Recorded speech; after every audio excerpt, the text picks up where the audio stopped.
Assalamualaikum dear friends, here is another topic from the chapter number 7, temperature and body fluid regulation, and today I am going to teach you temperature regulation in invertebrates. तो dear students, इस topic में जो चीज़ें discuss करनी है मैं आपको पहले उसका एक ओवरव्यू देता हूँ। उसमें मेन जो चीज़ है हमने ये पढ़ना है कि जो इन्वर्टिब्रेट्स हैं यानी कि जिसमें मोस्टली आर्थ्रोपोड्स हम यहाँ पे स्टडी करने वाले हैं वो किस तरह से टेम्परेचर को रेगुलेट करते हैं।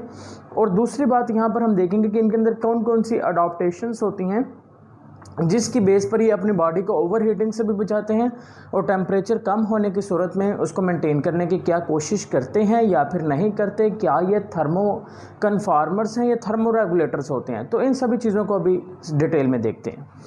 पहला पॉइंट, अगर हम डियर स्टूडेंट्स इन्वायरमेंटल टेम्परेचर की बात करते हैं तो जो इन्वायरमेंटल टेम्परेचर होता है यही डिटरमाइन करेगा डिस्ट्रीब्यूशन ऑफ द एनिमल्स। अगर हम एनिमल्स के डिस्ट्रीब्यूशन के डियर फ्रेंड्स बात करते हैं तो एनिमल्स का जो मुख्तलिफ इलाकों के अंदर या मुख्तलिफ जगह पर डिस्ट्रीब्यूशन होता है उसको डिटरमाइन करने वाली क्या चीज़ होगी, that is the environmental temperature.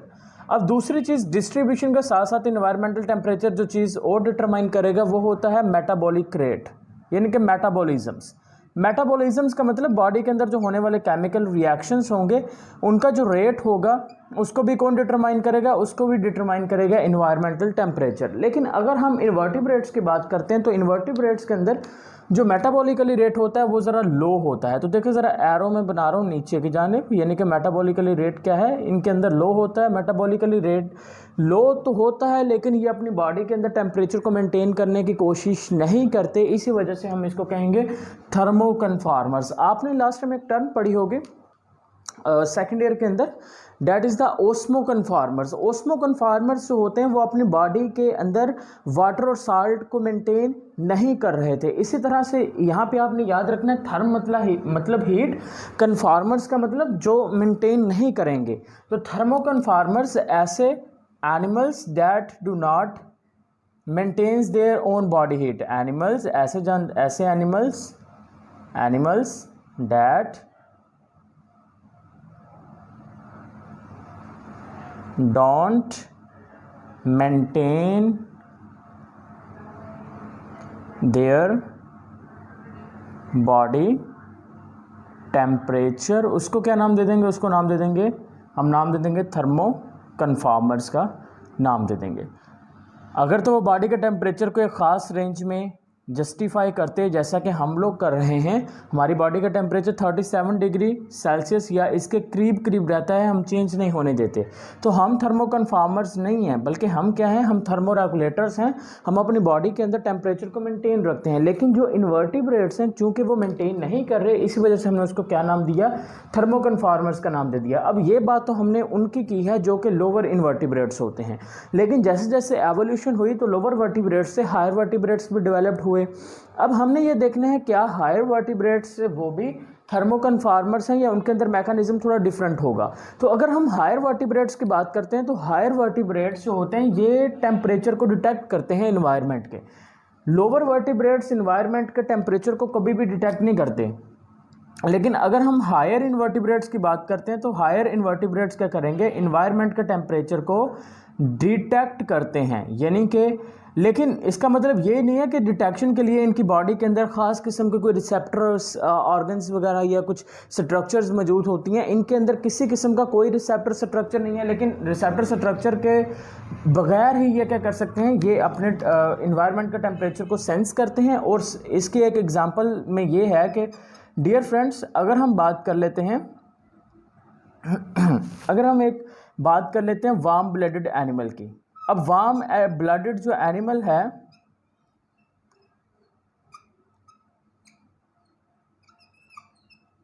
Warm blooded animals के ऊपर जो इंसेक्ट यानी कि जो इन्वर्टिब्रेट्स मौजूद होंगे वो इन्वर्टिब्रेट्स इस वार्म ब्लडेड एनिमल्स की बॉडी के टेम्परेचर को सेंस करते हैं। इसके अलावा अगर मैं आर्थ्रोपोड्स वगैरह की बात कर लेता हूं तो आर्थ्रोपोड्स जो होते हैं वो भी डिटेक्ट करते हैं। और बहुत सारी यहाँ पर सर्वाइवल के लिए इन्वर्टिब्रेट्स में सर्वाइवल्स के लिए काफ़ी सारी अडॉप्टेशंस हैं, उसकी हेडिंग्स यहाँ पे लिखी हुई हैं। अब एक्सप्लेन करते हैं बारी बारी। पहले हम देखेंगे उन इन्वर्टिब्रेट्स के बारे में जो किस रीजन के अंदर है, जो टेम्परेट जोन में है। अब टेम्परेट जोन का मतलब जो काफ़ी ठंडे इलाके होते हैं, ऐसे इंसेक्ट जो काफ़ी टेम्परेट जोन के अंदर मौजूद होते हैं। जैसे ही डियर स्टूडेंट वहाँ पर टेम्परेचर कम होना शुरू होता है, ये अपने टिश्यूज़ से वाटर को रिमूव कर देंगे। क्या करेंगे? Water removes from their tissues, water remove कर देंगे। कहाँ से? From their tissues. जब ये अपने टिश्यू से वाटर को रिमूव कर देंगे, उसके नतीजे में डियर स्टूडेंट्स क्या होगा कि इनकी बॉडी के अंदर किसी भी किस्म की क्रिस्टल फॉर्मेशन नहीं होगी, आइस फॉर्मेशन नहीं होगी, तो जिसकी वजह से ये अपनी बॉडी का नॉर्मल जो मेटाबॉलिज्म्स है उसको मेंटेन कर सकते हैं। Is it clear? तो पहला पॉइंट हमने सिंपल किया है, हमने कहा कि वो इंसेक्ट्स और इन्वर्टिब्रेट्स जो कि मौजूद होंगे टेम्परेट जोन के अंदर, जैसे ही वहाँ पर टेम्परेचर कम होना शुरू होगा वो क्या करेंगे? अपनी बॉडी से टिश्यू से वाटर को रिमूव कर देंगे ताकि आइस क्रिस्टल फॉर्मेशन ना हो, जिससे उनका मेटाबॉलिज्म डिस्टर्ब ना हो। दूसरी बात डियर स्टूडेंट्स, इनके अंदर होते हैं एंटी फ्रीज सब्सटेंसेस। अब एंटी फ्रीज सब्सटेंसेस होती कौन सी हैं? फॉर एग्जांपल अगर मैं बात कर लेता हूँ ग्लाइसरोल, अगर मैं किसकी बात कर लेता हूँ? ग्लाइसरोल की बात कर लूँ या फिर ग्लाइकोप्रोटीन की बात कर लेते हैं, ठीक है। ग्लाइसरोल और glycoproteins, these are the anti freeze substances. अब ये जो एंटी फ्रीज सब्सटेंसेस होती हैं ये कभी भी इनके अंदर क्रिस्टल फॉर्मेशन नहीं होती। तो डियर फ्रेंड्स, ये इन्वर्टिब्रेट्स अपने अंदर एंटी फ्रीज सब्सटेंसेस जो होंगी उसकी कंसंट्रेशन बढ़ा देते हैं, जिसकी वजह से ये क्या कर पाएंगे? सर्वाइव कर पाते हैं। Next one is the shivering before flight. अब शिवरिंग बिफोर फ्लाइट यानी कि फ्लाइट करने से पहले ये अपने थोरैसिक मसल्स जो होंगे, ठीक है, थोरैसिक फ्लाइट मसल्स, कौन से? उनके जो थोरैसिक फ्लाइट मसल्स होंगे उनको शिवर करेंगे। थोरैसिक फ्लाइट मसल्स, उनको क्या करते हैं? शिवरिंग करेंगे। थोरैक्स शिवर बिफोर फ्लाइट, फ्लाइट से पहले क्या करेंगे? शिवर करेंगे, जिसके नतीजे में डियर फ्रेंड्स क्या हो जाएगा कि इनकी बॉडी के अंदर जो टेम्परेचर होगा वो राइज होना स्टार्ट हो जाएगा। So that's it. इस तरह से अपनी बॉडी के टेम्परेचर को मेंटेन करते हैं। और डियर स्टूडेंट्स, अगर इनकी बॉडी का टेम्परेचर है जो अगर हाई हो जाता है तो उसका रिजल्ट क्या होगा? उसका रिजल्ट ये होता है कि ये कुछ बीटल्स वगैरह या लोकल्स जो होते हैं वो क्या करते हैं डियर स्टूडेंट्स, जो थोरैसिक फ्लाइट मसल्स होते हैं, थोरैसिक फ्लाइट मसल्स, ये उन मसल से ब्लड को किस तरफ भेजेंगे? तो ब्लड को थोरैसिक रीजन से एब्डोमेन रीजन की तरफ भेज देंगे। ब्लड को क्या करेंगे? ब्लड को ट्रांसफ़र कर देंगे किस रीजन से? थोरैसिक रीजन से मूव करके भेज देंगे टुवर्ड्स द एब्डोमेन रीजन। और एब्डोमेन रीजन के अंदर डियर स्टूडेंट्स क्या होगी? जो हीट हो जाएगी वो लॉस हो जाएगी। यानी कि पहली स्टेटमेंट मैंने आपको बताई कि हीट वो गेन कैसे करते हैं, दूसरी स्टेटमेंट है कि हीट उन्होंने लॉस कैसे करनी है। तो इस तरह से डियर स्टूडेंट्स ये हीट को लॉस भी कर सकते हैं, यानी कि बॉडी के टेम्परेचर को कम भी कर सकते हैं। नेक्स्ट जो अडॉप्टेशन है वो है साइकाइडस के अंदर। अगर हम साइकाइडस की बात करते हैं तो dear friends, cicadas are presents in the Sonoran desert. Sonoran desert, यहाँ पर ये मौजूद होंगे। और यहाँ पर अब मेन चीज़ ये होती है कि ये जो डेजर्ट है it is a desert of Arizona. जो एरिज़ोना के जंगलात हैं वहाँ पर मौजूद है, यानी कि एरिज़ोना का जो जंगल है वो असल में my dear friends North America के अंदर मौजूद होता है। एरिज़ोना का डेजर्ट कहाँ पे है? नॉर्थ अमेरिका के अंदर मौजूद होता है। और यहाँ पर देखें ये किस तरह से सर्वाइव करेंगे डियर स्टूडेंट्स। जब इनकी बॉडी हो जाती है ओवरहीट, जब इनकी बॉडी क्या हो जाएगी? ओवरहीट हो जाएगी। तो ओवरहीटिंग के नतीजे में इन्हें अपनी बॉडी के टेम्परेचर को कम भी करना पड़ेगा, एक्सेस हीट को रिमूव करना पड़ेगा। अब एक्सेस हीट को अपनी बॉडी से रिमूव करने के लिए इनके अंदर अडॉप्टेशन ये होती है कि ये क्या करेंगे? इनकी बॉडी के अंदर जो वाटर होगा वाटर को सेंड कर देंगे, वाटर को सेंड कर देंगे टुवर्ड्स द एक्सटर्नल सरफेस। अपनी बॉडी की बाहर वाली जो वाल होंगी उस तरफ भेज देंगे। जब वाटर इनकी बॉडी से बाहर वाली वाल की तरफ मूव करेगा, वाटर इनकी बॉडी से बाहर वाली वाल की तरफ मूव करके जहाँ पर क्या चीज़ इनको देखने को मिलेंगे? जहाँ पर मौजूद होंगे स्वेट ग्लैंड्स। और स्वेट ग्लैंड्स क्या करेंगे? स्वेट ग्लैंड प्रोड्यूस करेंगे स्वेट। और स्वेटिंग के नतीजे में क्या होगा? इनकी बॉडी का जो टेम्परेचर होगा वो क्या हो जाएगा? कम हो जाएगा। तो टेम्परेचर क्या हो गया इनकी बॉडी का? कम हो गया। इसी तरह से ये क्या कर सकते हैं? अडॉप्टेशन है ये इनके अंदर साइकाइडस के अंदर कि वो सुनारन डेजर्ट के अंदर मौजूद है, लेकिन अगर टेम्परेचर ज़्यादा हो जाता है तो टेम्परेचर के ज़्यादा होने की वजह से वो ब्लड को फ्लो करवा देंगे अपनी बॉडी के दरमियानी हिस्से से बाहर वाली साइड पर, जहाँ पर स्वेट ग्लैंड्स मौजूद होंगे, स्वेट ग्लैंड स्वेटिंग करेंगे, जिसके नतीजे में टेम्परेचर लॉस हो जाएगा, कम होता चला जाएगा। Next one is the basking insect. कुछ इंसेक्ट्स ऐसे होते हैं जो अपनी बॉडी के टेम्परेचर को कैसे रिटेन रखते हैं डियर स्टूडेंट्स। टेम्परेचर को रिटेन करने के लिए उनमें जो मेन अडॉप्टेशन है वो है कि सनलाइट के अंदर वो एक ख़ास किस्म की अपनी बॉडी को पोस्चर्स देते हैं। सनलाइट में, सूरज की मौजूदगी में अपनी बॉडी को एक ख़ास किस्म का पोस्चर्स देंगे, पोजीशन देते हैं, और इसके अलावा एक ख़ास किस्म की ओरिएंटेशन मेंटेन करते हैं, जिसके नतीजे में वो हीट को क्या कर सकते हैं, गेन भी करते हैं और लॉस भी कर सकते हैं, और अपनी बॉडी के टेम्परेचर को थोड़ा बहुत मेंटेन भी कर सकते हैं। Next one is a ground dwelling arthropods. Ground dwelling arthropods यानी कि वो आर्थ्रोपोड्स जो ज़मीन पर मौजूद होते हैं। मोस्टली ये जो आर्थ्रोपोड्स हैं ये आपके पास जो एक्वेटिक इन्वायरमेंट है वहाँ पर आपको देखने को मिलेंगे, लेकिन उसके अलावा ये अर्थ पर भी ग्राउंड इन्वायरमेंट में भी मौजूद होते हैं। अब जो ग्राउंड डिवेलिंग आर्थ्रोपोड्स होते हैं डियर फ्रेंड्स, ये क्या करते हैं, ये अपनी बॉडी को लिफ्ट कर लेते हैं। These arthropods lift their body high than the ground, यानी कि अगर तो उनकी बॉडी जो है वो ग्राउंड के साथ बिल्कुल अटैच होगी, देन क्या होगा, ऊपर से सनलाइट, नीचे से उनकी जो बॉडी है वो ज़मीन के साथ अटैच है, तो उनकी बॉडी के टेम्परेचर ज़्यादा ट्रांसफ़र होगा। तो इसलिए उनके अंदर अडॉप्टेशन ये हुई है कि वो अपनी बॉडी को क्या करते हैं, हाई कर लेते हैं, यानी कि सरफेस ऑफ द ग्राउंड, जिसकी वजह से जो इनकी बॉडी का नीचे वाला पोर्शन होगा उसमें से हवा भी गुजरती रहती है, जिसकी बॉडी से उनका टेम्परेचर जो होता है वो ज़्यादा हाई भी नहीं होता। That is the adaptation in the ground dwelling arthropods. तो अडॉप्टेशन क्या है, high their, lift their body या हाई देयर बॉडी, इस तरह से लिख लें, lift their body than the body